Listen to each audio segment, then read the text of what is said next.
اللہ کے پیغمبر حضرت محمد صلی اللہ علیہ وآلہ وسلم کی سحری اور افطاری کیسی ہوتی تھی، یعنی کہ آپ سحری اور افطاری میں کیا کیا چیزیں کھانا پسند کرتے تھے، اور ساتھ میں ہم آپ کو پیارے نبی صلی اللہ علیہ وآلہ وسلم کی افطاری کا ایک ایسا واقعہ بھی بتانے والے ہیں کہ جس کو سن کر یقیناً آپ لوگوں کا دل خوش ہو جائے۔ بسم اللہ الرحمن الرحیم۔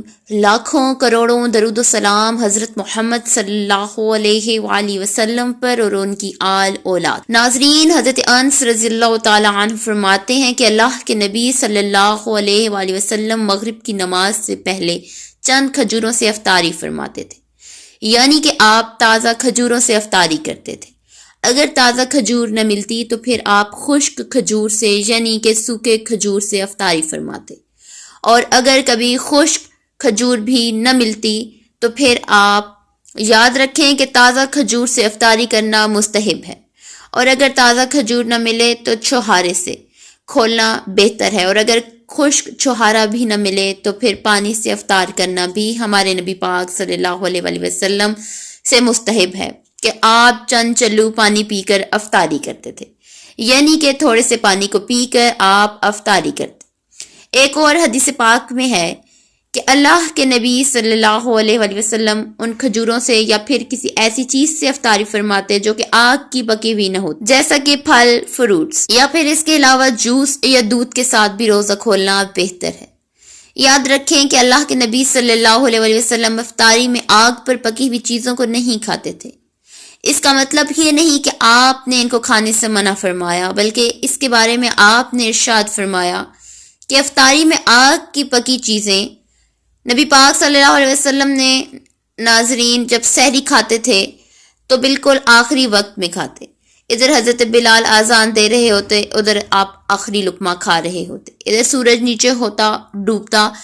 آپ نے ارشاد فرمایا کہ اگر افطاری میں آگ کی پکی ہوئی چیزوں کو کھاؤ تو اس سے کھانے پیٹ کو نقصان پہنچتا ہے، معدے کو نقصان پہنچتا ہے، اس لیے آپ نے اس پریشانی سے بچنے کے لیے ایسا کرتے ہیں۔ مگر آج کل تو دیکھنے میں آتا ہے کہ زیادہ تر لوگ افطاری سموسوں اور پکوڑوں سے کھا کر ہی زیادہ پسند کرتے ہیں۔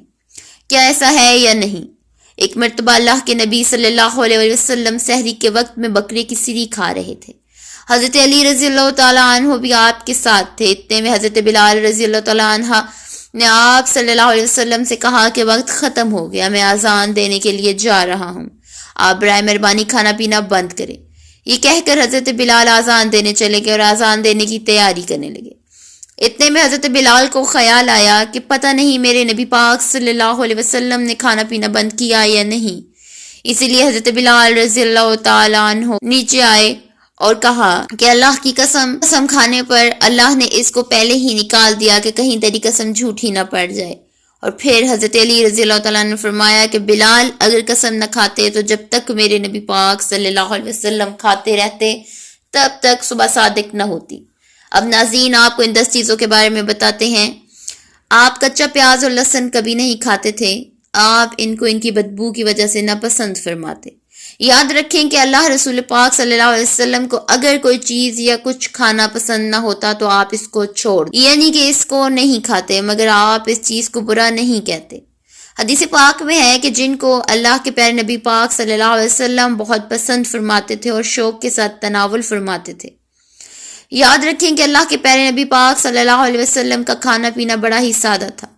زیتون کا تیل تو آپ بڑے شوق سے کھاتے تھے، آپ اپنے منہ اور دانتوں کا بھی بہت خیال رکھتے تھے۔ نمبر 2، انگور۔ ناظرین، اللہ کے پیارے نبی پاک صلی اللہ علیہ وسلم کو انگور کھانا بہت پسند تھا، اور آپ انگور کو بڑے ہی شوق کے ساتھ کھاتے، کیونکہ انسانی صحت کے لیے بھی یہ بہت ہی فائدہ مند پھل ہے۔ نمبر 3، ناظرین، پیارے نبی پاک صلی اللہ علیہ وسلم کو انار کھانا بھی بہت پسند تھا اور پسندیدہ غذاؤں میں آپ انار کو بڑے شوق کے ساتھ کھاتے۔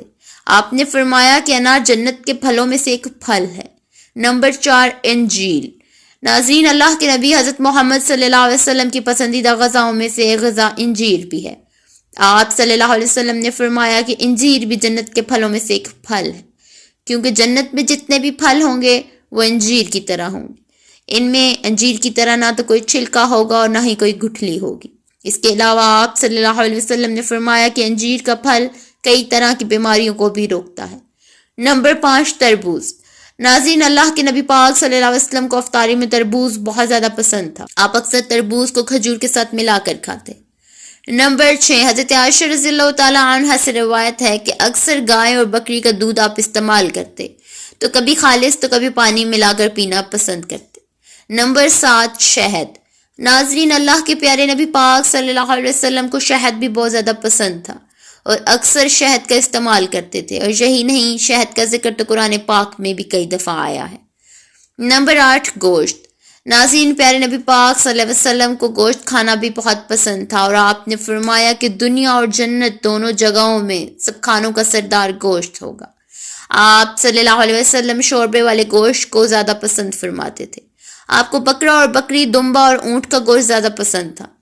نمبر 9، حدیث پاک میں آیا ہے کہ رسول پاک صلی اللہ علیہ وسلم کو جو کی روٹی بھی بہت زیادہ پسند تھی، اور آپ اکثر جو کی روٹی کھانا پسند کرتے تھے. بغیر چھنے ہوئے آٹے کی موٹی روٹی تناول فرماتے تھے. نمبر 10، چاول. ناظرین، پیارے نبی پاک صلی اللہ علیہ وسلم کو چاول کھانا بھی بہت زیادہ پسند تھے، اور آپ چاول کو بہت شوق کے ساتھ کھاتے. آپ صلی اللہ علیہ وسلم نے فرمایا کہ اللہ نے چاول کے دانوں میں بہت برکت رکھی ہوئی ہے.